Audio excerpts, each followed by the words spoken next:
অন্তর্বর্তীকালীন সরকার নির্বাচন আয়োজনের সিদ্ধান্ত নিলেই দেশে ফিরবেন হাসিনা।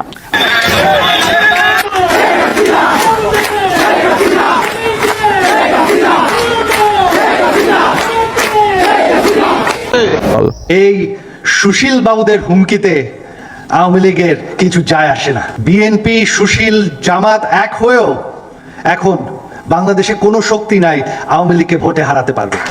দেশের সাধারণ জনগণ জানিয়েছে আওয়ামী লীগ খুব শীঘ্রই ফিরে আসবে এবং আওয়ামী লীগ সত্যি অনেক ভয়ঙ্কর রূপ নিয়েও ফিরবে এমনটাই আশা করেন তারা।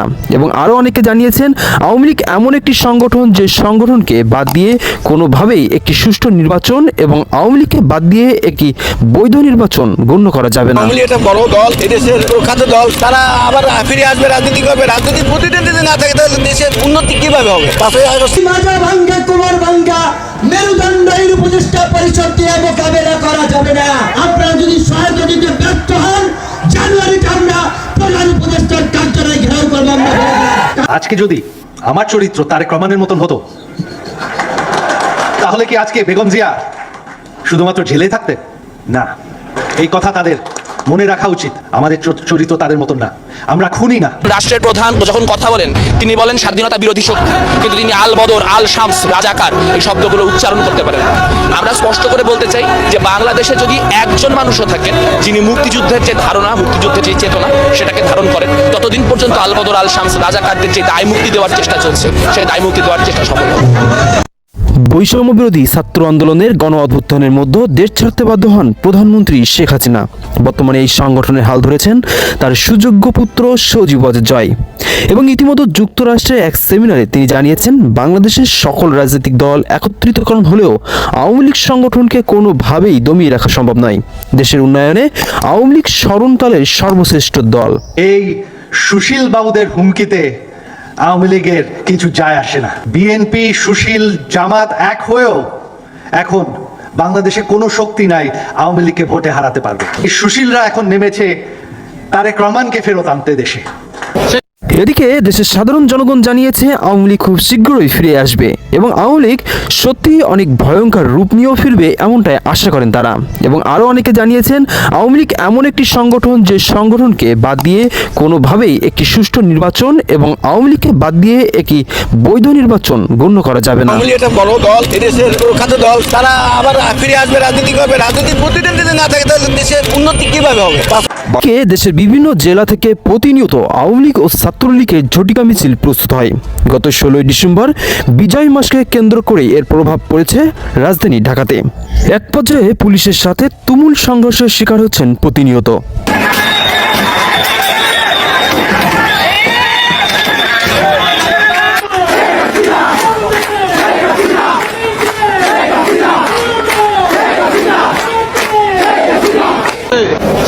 এদিকে দেশের সাধারণ জনগণ জানিয়েছে আওয়ামী লীগ খুব শীঘ্রই ফিরে আসবে এবং আওয়ামী লীগ সত্যি অনেক ভয়ঙ্কর রূপ নিয়েও ফিরবে এমনটাই আশা করেন তারা। এবং আরও অনেকে জানিয়েছেন আওয়ামী লীগ এমন একটি সংগঠন যে সংগঠনকে বাদ দিয়ে কোনোভাবেই একটি সুষ্ঠু নির্বাচন এবং আওয়ামী লীগকে বাদ দিয়ে একটি বৈধ নির্বাচন গণ্য করা যাবে না। আওয়ামী লীগ একটা বড় দল, এদেশের প্রখ্যাত দল, তারা আবার ফিরে আসবে, রাজনীতি করবে। রাজনীতি প্রতিদিন যদি না থাকে তাহলে দেশের উন্নতি কিভাবে হবে? 5ই আগস্ট মাজা ভাঙ্গা কোমর ভাঙ্গা মেরুদণ্ডের উপদেষ্টা পরিষদ দিয়ে মোকাবেলা করা যাবে না। আপনারা যদি সহায়তা দিতে ব্যর্থ হন, জানুয়ারিতে আমরা প্রধান উপদেষ্টার কার্যালয় ঘেরাও করব।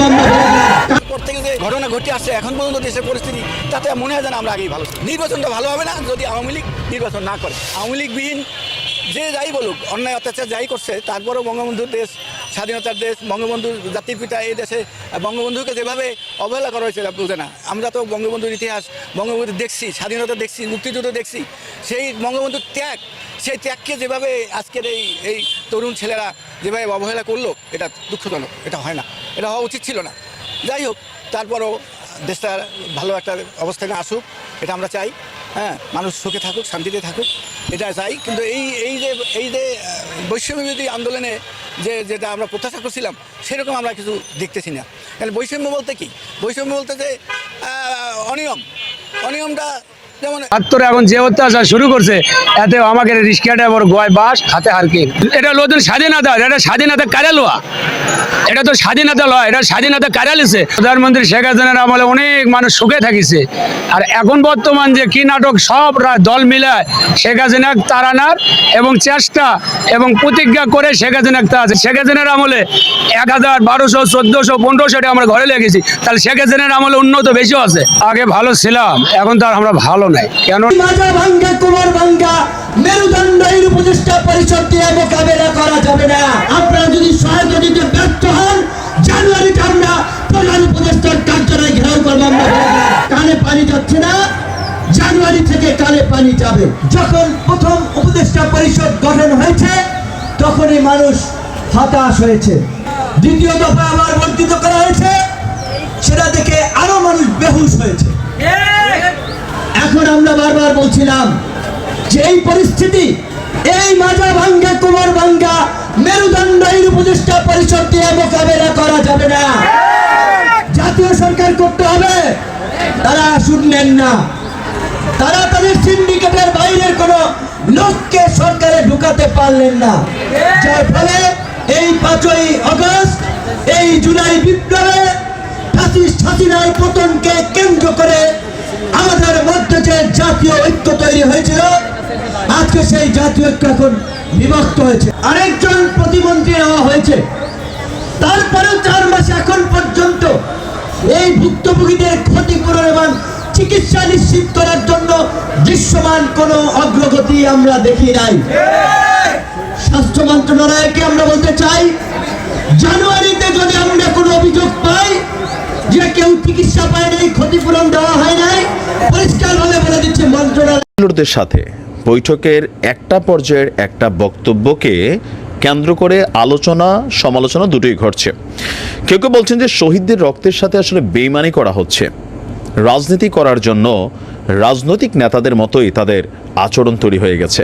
আবার দীর্ঘ 16 বছর শাসন করা ক্ষমতাধর প্রধানমন্ত্রী হলেন শেখ হাসিনা। তবে কোটাবিরোধী ছাত্র আন্দোলনে এক কঠিন পরিস্থিতিতে ক্ষমতাচ্যুত হন তিনি। বর্তমানে তিনি ও তার ক্ষমতাধর মন্ত্রীরা এক দেশ থেকে আরেক দেশে পালিয়ে বেড়াচ্ছেন।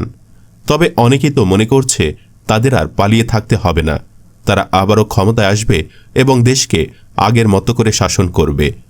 সত্যলে আবারও তারা ক্ষমতায় আসবে। তাছাড়া আরও জানব যেসব কারণে আবারও আওয়ামী লীগকে বরণ করে নিতে পারে বাংলাদেশের জনগণ, সে সম্পর্কে। তো বন্ধুরা, বর্তমানে দেশের রাজনৈতিক অঙ্গনে খুবই অসন্তোষ বিরাজ করছে। শেখ হাসিনা সরকারের বিরুদ্ধে যারা সবচেয়ে বেশি আন্দোলনে সরব ছিল, তারা এখন ডক্টর ইউনূস সরকারের ওপর অসন্তুষ্ট। অনেকে প্রকাশ্যে ডক্টর ইউনূস সরকারের সমালোচনাও করে ফেলেছেন।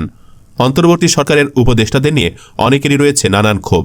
কোনো উপদেষ্টাকেই ভবিষ্যতের কাণ্ডারি হিসেবে চিহ্নিত করছে না কেউই। অন্যদিকে আন্দোলনে নেতৃত্ব দেওয়া ছাত্র সংগঠনগুলো নিজেদের মধ্যেই বিভেদে জড়িয়ে পড়েছে।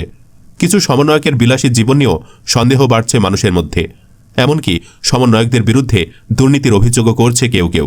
তবে যাই হোক, সমন্বয়ক ও আন্দোলনে নেতৃত্ব দেওয়া ছাত্র সংগঠনগুলোর মাঝে যে অনৈক্য বাড়ছে, সেটা স্পষ্ট হয়ে উঠছে দিন দিন। বিশেষ করে ছাত্রদল ও ছাত্র ইউনিয়নের সাথে ছাত্র শিবিরের বিরোধ প্রকাশে এসেছে। বিভিন্ন বিশ্ববিদ্যালয়ে এই দুই গ্রুপের মধ্যে সংঘর্ষের কথাও শোনা যায়। যেসব প্রোগ্রামে শিবির অংশগ্রহণ করে, সেসব প্রোগ্রাম বয়কট করে ছাত্রদল ও ছাত্র ইউনিয়ন। আন্দোলনকারী পক্ষগুলোর নিজেদের মধ্যে বিরোধে লাভবান করবে আওয়ামী লীগকে। ক্ষমতা দখল করে অন্তর্বর্তী সরকারের প্রধান উপদেষ্টা হিসেবে দেশ পরিচালনার অভিযোগে ডক্টর মোহাম্মদ ইউনূসের নামে মার্কিন যুক্তরাষ্ট্রের মিশিগান অঙ্গরাজ্যে মামলা করেছেন বঙ্গবন্ধু কমিশন ও পরিষদের চেয়ারম্যান প্রবাসী ডক্টর রাব্বি আলম। মোহাম্মদ ইউনূস অবৈধভাবে ক্ষমতা দখল করে সাধারণ মানুষের জীবনের শান্তি স্বস্তি কেড়ে নিয়েছে, দেশব্যাপী হত্যা, অগ্নিসংযোগ, লুটপাট শুরু করেছে। সংবাদ সম্মেলনে যুক্তরাষ্ট্র আওয়ামী লীগের সভাপতি ডক্টর সিদ্দিকুর রহমান বলেন, ডক্টর মোহাম্মদ ইউনূসের নামে অনেকগুলো মামলা রয়েছে, তার মধ্যে একটি মামলায় তিনি দণ্ডিত হয়েছেন। একজন দণ্ডিত আসামি কি করে দেশ পরিচালনার দায়িত্ব পান বলে প্রশ্ন তোলেন তিনি বলেন, সারা দেশে এক অকল্পনীয় দুঃশাসন চলছে, দেশের বিভিন্ন স্থানে চলছে চাঁদাবাজি, দেশের প্রায় প্রতিটি উপজেলায় আওয়ামী লীগের নেতাকর্মীদের উপর বিএনপি ও তাদের মিত্রদের অত্যাচার নির্যাতনের